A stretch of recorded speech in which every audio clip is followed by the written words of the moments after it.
Imagina que un día te despiertas y descubres que el mundo entero ha estado al borde de desaparecer, sin que nadie te lo contara. ¿Y si te dijera que eso ocurrió varias veces en solo 4 décadas? Y que un error, un malentendido o incluso un simple silencio pudo haber borrado la historia humana?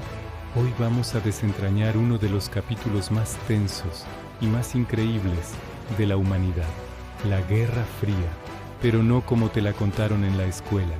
Aquí vas a descubrir los secretos detrás de las decisiones que casi hicieron estallar el planeta, las maniobras ocultas, los movimientos estratégicos y los momentos en los que un solo individuo cambió el destino del mundo sin que nadie lo supiera. Porque la Guerra Fría no fue solo un enfrentamiento ideológico, fue un juego psicológico a escala global, lleno de sospechas, traiciones y equilibrios imposibles. Y lo más extraño es que muchos de sus ecos siguen definiendo tu vida hoy, incluso aunque nunca lo hayas notado. Prepárate, porque lo que estás a punto de escuchar desmontará todo lo que creías saber. Y lo mejor es que lo verdaderamente inquietante llegará más adelante. Imagina un planeta exhausto. Europa está hecha pedazos. Las ciudades parecen esqueletos calcinados y millones de personas intentan volver a casa, aunque algunas ya no existen sobre ningún mapa. El año es 1945 y la Segunda Guerra Mundial termina con un detalle que cambiará todo. La humanidad ha descubierto el poder de borrar una ciudad con un solo artefacto, pero lo que nadie sospecha es que esa nueva arma no traerá paz, sino un nuevo miedo. En medio de ese paisaje devastado, solo 2 potencias emergen fuertes: Estados Unidos, con la mitad de la capacidad industrial del planeta, y la Unión Soviética, que aunque destruida, avanza con un ejército gigantesco y una determinación casi inhumana. Ambos países se miran, no como aliados que acaban de derrotar al nazismo, sino como futuros adversarios con visiones del mundo tan diferentes que parecen hablar idiomas opuestos. Y aquí surge la primera paradoja. Se suponía que la guerra había terminado, pero la paz duraría apenas unos minutos más. Porque mientras los soldados regresaban a casa, los políticos empezaban a mover piezas en un tablero que nadie entendía del todo. La URSS teme un resurgimiento alemán, teme quedar rodeada otra vez, teme que su sacrificio, 27 millones de muertos, no sirva para asegurar su futuro. Estados Unidos, por su parte, teme que la expansión del comunismo convierta a medio planeta en una zona hostil y que ese sistema político-económico se extienda como una mancha difícil de contener. Lo realmente inquietante aparece cuando ambos bandos notan un detalle que no pueden ignorar. Solo uno de ellos tiene la bomba atómica, y ese desequilibrio convierte la desconfianza en una especie de electricidad permanente en el aire. Pero incluso antes de hablar de bombas, había un conflicto mucho más profundo. 2 formas de entender la vida chocaban sin necesidad de disparos: el capitalismo, con su promesa de libertad individual, y el comunismo, con su promesa de igualdad absoluta. Ambas parecían atractivas, y ambas tenían zonas oscuras. Para Washington, permitir que la URSS expandiera su influencia significaba perder medio planeta. Para Moscú, permitir que Estados Unidos fortaleciera su economía global era aceptar su propia irrelevancia. Y aquí aparece un detalle curioso. Aunque solemos imaginar a la URSS como una potencia agresiva, en realidad estaba más interesada en construir un cinturón defensivo que en conquistar el mundo. Aún así, la sospecha mutua ya estaba activada. En ese instante se gesta el primer gran movimiento, el Plan Marshall, una iniciativa brillante, presentada como ayuda humanitaria para reconstruir Europa, pero con un propósito oculto muy claro: asegurar que los países devastados no cayesen bajo la órbita soviética. Sorpresivamente, Estados Unidos ofrece dinero también a la URSS. Y aquí surge un dato que siempre sorprende. La Unión Soviética rechaza millones que necesitaba con urgencia. ¿Por qué? Porque aceptar ese dinero implicaba abrir sus cuentas, permitir inspecciones y admitir un grado de transparencia incompatible con su sistema. Más adelante verás cómo ese rechazo condicionó cada tensión posterior. La respuesta soviética llega rápido. El Comecon, una especie de contrapeso económico que agrupa a los países del este bajo reglas estrictas. A primera vista parece una alianza defensiva, pero oculta un matiz importante. La URSS controla precios, recursos, producción. Es un sistema diseñado para que sus satélites dependan de Moscú. Washington interpreta eso como expansión ideológica. Moscú lo interpreta como supervivencia. Esa diferencia de interpretación será durante décadas la chispa que mantendrá el mundo en permanente tensión. Pero la verdadera batalla que definirá la Guerra Fría no se libra en fábricas ni en discursos, se libra en las sombras, en oficinas clandestinas donde hombres y mujeres con doble vida intercambian documentos, claves y mentiras. Porque mientras los líderes discuten en público, la CIA y la KGB preparan un duelo silencioso que pronto se convertirá en el más sofisticado de la historia. Con la aparición de la bomba atómica, el espionaje se vuelve una obsesión. Estados Unidos trata de mantener su monopolio nuclear, pero descubre que cada archivo, cada conversación y cada cálculo científico puede filtrarse. Y la URSS, desesperada por obtener su propia bomba, despliega una red de espías tan amplia que incluso sus rivales la subestiman. La Cambridge Five, un grupo de brillantes agentes dobles británicos, ofrece información clave, y en Estados Unidos, los Rosenberg entregan datos vitales sobre la construcción de armas. El dato más impactante es que muchos de estos espías no actuaban por dinero, sino por convicción ideológica.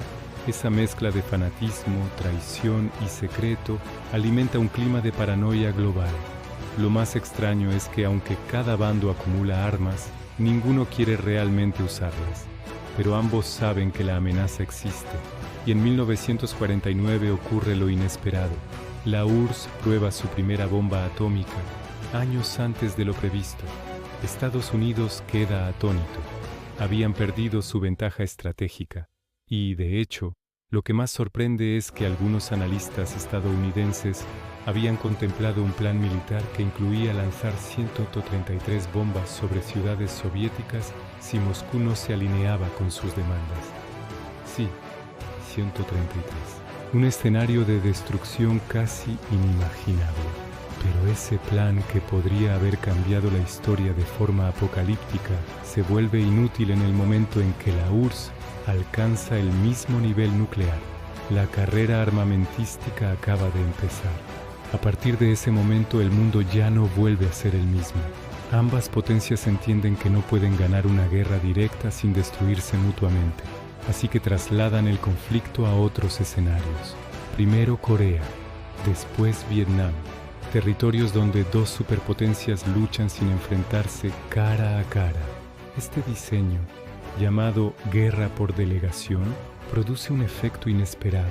Miles de jóvenes mueren en países que la mayoría de los estadounidenses y soviéticos no podrían ubicar en un mapa. Y aún así, en el trasfondo, el objetivo sigue siendo el mismo: demostrar qué sistema ideológico es superior. Pero mientras esos conflictos ocupan los titulares, algo mucho más peligroso se gesta fuera de la vista pública. Si la Guerra Fría es un tablero de ajedrez, la crisis de los misiles en Cuba es el momento en que ambas manos se acercan simultáneamente a la reina. Un instante en que cualquier movimiento precipitado podía haber encendido el apocalipsis.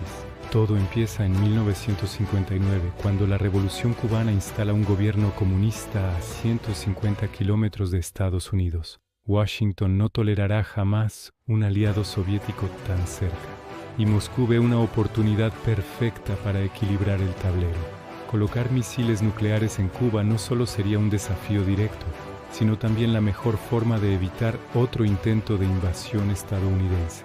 En 1962, aviones espía estadounidenses descubren la construcción de silos de misiles. El mundo se congela. Esos misiles no son simbólicos. Pueden alcanzar Washington en minutos, pero lo que viene después es aún más sorprendente. Durante 13 días, la humanidad vive el mayor suspense de la historia moderna. Kennedy y Khrushchev, Intercambian mensajes oficiales llenos de amenazas y mensajes secretos llenos de dudas, preguntas, súplicas veladas.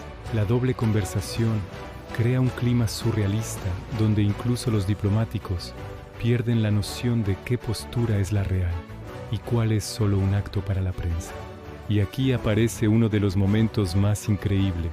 Un submarino soviético, acosado por barcos estadounidenses, cree que la guerra ha comenzado.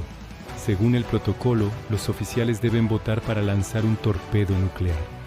2 dicen que sí, 1 dice que no. Ese no es todo lo que separa a la humanidad de un invierno nuclear.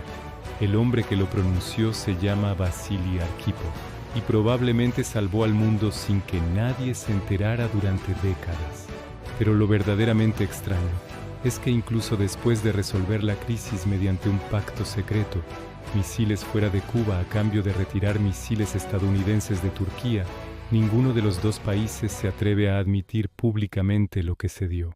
La Guerra Fría continúa, como si nada hubiese ocurrido, y sin embargo, todos los líderes del planeta entienden algo. El mundo ha estado a un minuto de su destrucción. A partir de ahí, cada decisión se vuelve más cautelosa. Cada provocación tiene consecuencias calculadas al milímetro. Y cada silencio, sobre todo los silencios, adquiere un peso insoportable. Porque lo que nadie puede admitir en público es que la carrera armamentística está empezando a agotar a ambos bandos. La URSS sufre económicamente, Estados Unidos se desgasta psicológicamente y Europa vive con la sensación de estar atrapada entre dos gigantes que no siempre parecen completamente racionales. Sin embargo, más adelante verás que el final de la Guerra Fría no llega por un gran choque, sino por algo más inesperado, una erosión lenta, acumulada, casi imperceptible, que abre grietas dentro del propio sistema soviético, grietas que se vuelven visibles justo cuando menos lo esperan, porque la historia de la Guerra Fría no es solo la historia de bombas y espías, es la historia de decisiones humanas, de dudas, de miedos ocultos y de estrategias que en muchas ocasiones nadie quería realmente ejecutar. Y lo más revelador es que gran parte de esa tensión invisible sigue moldeando nuestro mundo actual, desde la tecnología que utilizas cada día hasta la forma en que los países se comunican o se evitan en la arena diplomática. Y aunque parezca que este periodo terminó hace décadas, lo cierto es que sus ecos aún resuenan.